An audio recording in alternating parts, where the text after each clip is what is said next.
Bismillahirrahmanirrahim. Now we discuss complex plane. In complex plane, XY plane. This is the XY plane.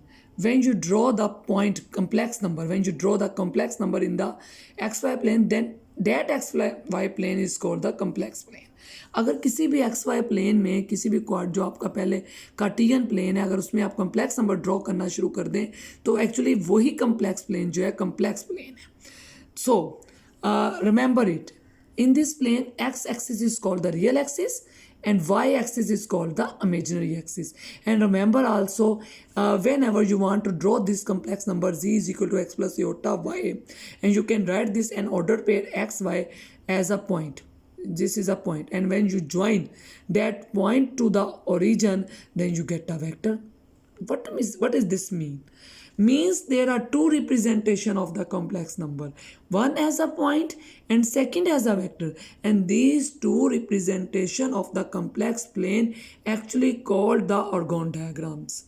This is the definition of the orgone diagram. If the question is what are the orgone diagrams, then you can say that there are two representation of the complex number, one as a point and one as a vector, and these two representations is called the orgone diagram. This is the definition of orgone diagram.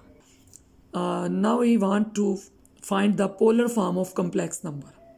How can you find the polar form of the complex number? You know that Cartesian form of the complex number is this one. Means z is equal to x plus iota form. Z is equal to x plus iota y. Now what is the polar form of complex number? See this diagram. You draw the point complex number as point form or as vector form. This is the complex number and this is the point representation. When you join that point to the origin, then you get this vector. And remember it, and this vector, if you represent by r, then r must be equal to under root x square plus y square. Remember this point, and this one is y and this one is x, and from this figure you see that x over r is equal to cos theta. You know, this is base, this is perpendicular, this is hypotenuse. X over r is equal to cos theta and y over r is equal to sin theta. So what is here x and y? X is equal to r cos theta, y is equal to r sin theta, and theta is equal to tan inverse y over x. Now substitute these values in Cartesian form. When you substitute these values in this Cartesian form, then you get as z is equal to r cos theta plus iota r sin theta. Now take common r from this equation, then we get this one, z is equal to r cos theta plus iota sin theta. You know r and z modulus the same. So you can write z is equal to z modulus cos theta plus iota sin theta. This is the polar form of the complex number.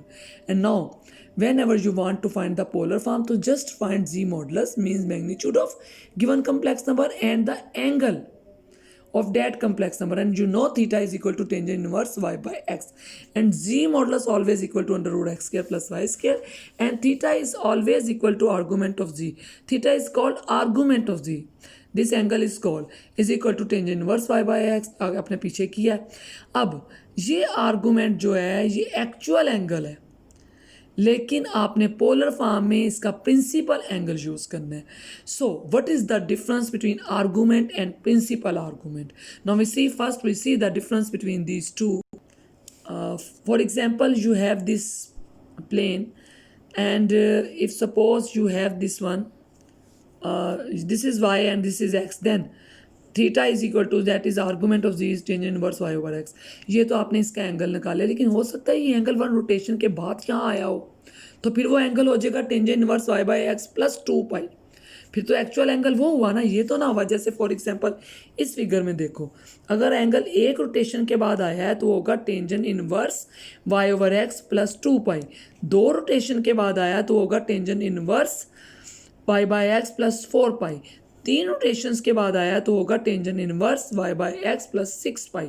So means these are the actual angles, and this angle, ये जो simple छोटा सा angle है, ये जो x axis के साथ बन रहा है हर केस में, this is the principal angle. And remember that principal angle always lie between pi and minus pi, जबकि एक्चुअल एंगल जो है वो इससे बड़ा होता है. ये फ़र्क है. मतलब प्रिंसिपल एंगल जो है वो जस्ट लाइन का आपने एक्स एक्सिस के साथ देखना है.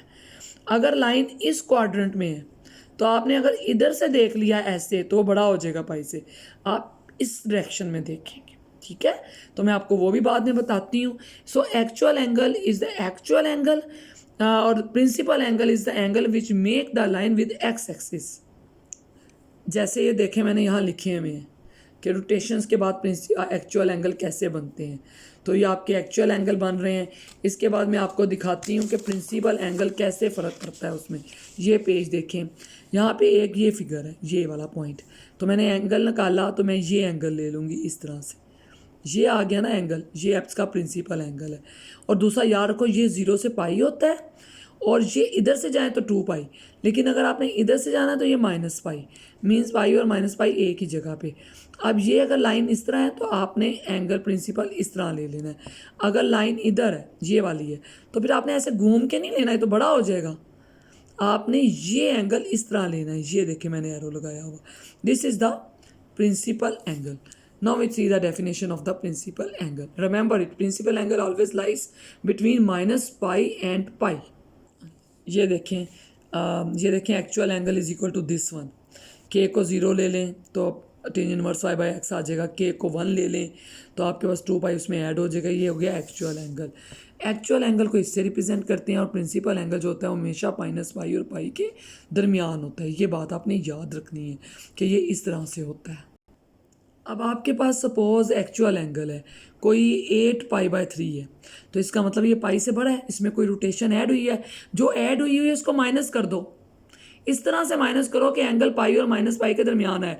2 पाई माइनस करो, 4 पाई माइनस करो, 6 पाई माइनस करो, करते जाओ, that's a very lengthy process. तो आपने वो निकालो जो प्रिंसिपल उसका एंगल है, वो एंगल आपने पोलर फॉर्म में यूज़ करना है। लेकिन अब आप सोच रहे हो कि कोई ऐसा वे कि जिससे आप प्रिंसिपल एंगल डायरेक्ट फाइंड कर लें। एक तो ये तरीका ना, एक्चुअल तरीका यही है कि वो जितनी रोटेशंस के साथ एक्चुअल एंगल बना है उन रोटेशंस को उसमें से माइनस कर दें। अब आपको मैं बताती हूँ, पेंसी में एक मेथड है, if you want to find the principal angle then how can you find? First see the complex number. In the complex number, if real part means x is positive, then no matter what is y positive, negative, 0, anything, if x positive then tangent inverse y by x is the principal angle. But if x is negative then see that y, if y positive or 0 then plus pi in that angle. But and again if x negative and if y negative means x negative के लिए दो condition है, अगर y positive और 0 है तो plus pi कर देना है, y लेस देन 0 है तो माइनस पाई कर देना है। तो मतलब ये प्रिंसिपल एंगल निकालने का डायरेक्ट वे और डेट्स वेरी सिंपल वे। मतलब जब भी x पॉजिटिव हो तो आपने यही लेना है, चाहे y कुछ भी हो। और अगर x पॉजिटिव है, नहीं है, x नेगेटिव है, तो y पॉजिटिव है और 0 है तो आप प्लस पाई कर दें। और अगर x नेगेटिव है और y नेगेटिव है तो आपने ये वाला एंगल मतलब माइनस पाई करना है। अब कभी ये देखो ना, एक्स को आपने पॉजिटिव के लिए डिस्कस किया, नेगेटिव के लिए किया, एक्स 0 के लिए नहीं किया, तो एक्स 0 के लिए क्या होगा, मैन x 0 y not 0, y means may be negative may be positive, then y over x become infinite. And remember that one, for this condition, when y become infinite, then argument of z is equal to pi by 4 if x is equal to 0 y greater than 0 and minus pi by 4 if x is equal to 0 and y less than 0। ये जब आप मेरे notes पढ़ेंगे ना आपको ये बड़ा अच्छा समझ आएगा। अब क्वेश्चन हैं जो आपने खुद सॉल्व करने हैं। z w दिया हुआ है, आपने z प्लस w निकालना है, w माइनस z निकालना है। ये अपलोड हो चुकी है वहाँ फाइल ऑनलाइन, जो टीम है हमारी, तो उसमें से आप देख के खुद कीजिएगा। इसके बाद सेकंड क्वेश्चन आपने खुद करना है। थर्ड क्वेश्चन देखें, इसमें z1 और z2 दिया हुआ है, find the following in form of x plus Yotta हुआ है। तो डेट्स वेरी सिंपल, आप इसमें वैल्यू सब्स्टिट्यूट करें और उसको x प्लस योटा y की फॉर्म में सिंप्लीफाई करके ले आए। The last question is the next fourth question of this exercise is find x and y, and remember it, x and y are real numbers.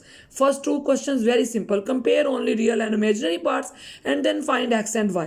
And we discuss here part 3, how can you solve part 3.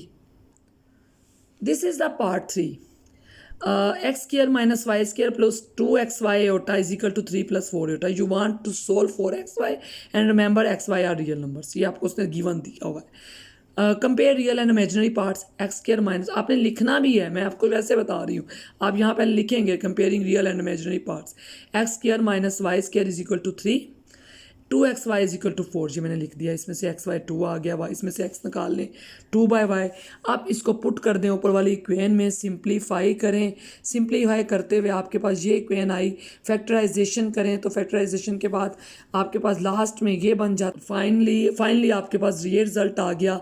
जब आपने दोनों को solve किया तो यहाँ पे आ गया y square is equal to -4, y square is equal to 1, इधर से आपको रियल रूट्स मिलेंगे, इधर से इमेजिनरी मिलेंगे, नॉट रिक्वायर्ड, नॉट पॉसिबल, आपने सिर्फ y इज इक्वल टू +-1 लेना है, जब आपने y को 1 लेना है तो x 2 आएगा, जब y को -1 लेंगे तो x इज इक्वल टू -2 आएगा। इन प्रीवियस इक्वेशन आप पुट करके देख लेंगे, this is the solution. In this example we want to write the complex number in polar form, ये देखें z is equal to 1 plus iota दिया है, आपको मालूम है जब भी पोलर फॉर्म में लिखना होता है पहले z मॉडुलस निकालते हैं, ये देखो z is equal to 1 plus iota, आप इसका z मॉडुलस निकाल लें जो कि 1 square plus 1 square that is equal to under root, आप स्क्वायर स्क्वायर लिख के बाद में 1 कर दें, मुझे पता था 1 का स्क्वायर 1 है, मैंने 1 ही लिख दिया, that is equal to under root 2, ठीक है। फिर आपने एंगल निकालना है, अब हमने डायरेक्ट प्रिंसिपल एंगल निकालना है, ये कैपिटल ए प्रिंसिपल एंगल को रिप्रेजेंट करता है, तो मैं कैसे निकालूंगी, मैं tangent inverse y by x लिखूंगी, क्यों, यही होगा क्योंकि x पॉजिटिव है, ये x पॉजिटिव है, तो जो इसका आंसर आएगा that is the principal angle. Now substitute these two theta and modulus z in the polar form of complex number, इसमें पुट कर दें, यहीं स्टॉप कर दें, that is the required polar form. In the next one z is equal to -1 plus iota under root 3, इसमें भी z modulus निकाले, theta निकाले, यहाँ पे x नेगेटिव आ गया, जब x नेगेटिव है तो y को देखो पॉजिटिव है, नेगेटिव है, y पॉजिटिव है, तो इसमें प्लस पाई करेंगे, ये देखो प्लस पाई किया हुआ, अगर y नेगेटिव होता तो माइनस पाई करते, इस चीज़ को यूज़ करते हुए आपने इसको खुद सॉल्व कर लेने हैं, इसके अगले पार्ट भी, ठीक है। इसके बाद ये एक एग्जांपल मैंने पेंसी से ली है, ये कुछ कम्प्लेक्स नंबर हैं, इन्हें आप पोलर फॉर्म में लिखेंगे, ठीक है, ये खुद लिखेंगे, ऊपर सॉल्व्ड एग्जांपल्स हैं, उनको देखते हुए आप ये भी कर लें। इसके बाद ये एक थ्योरम है, proved at the system of complex numbers constitute a field, बेटा ये आपके कोर्स में नहीं है, ये हम एमएससी में करवाती हूँ मैं, तो ये वैसे ही आपको नोट्स में मैंने दे दिया कि वैसे अपने तौर पे देख लेना, लेकिन ये आपके कोर्स में नहीं है, ठीक है, ये आपके कोर्स में नहीं है। मैं यही लेक्चर अभी स्टॉप कर रही हूँ, नेक्स्ट वीडियो लेक्चर बाद में आपको बताऊँगी।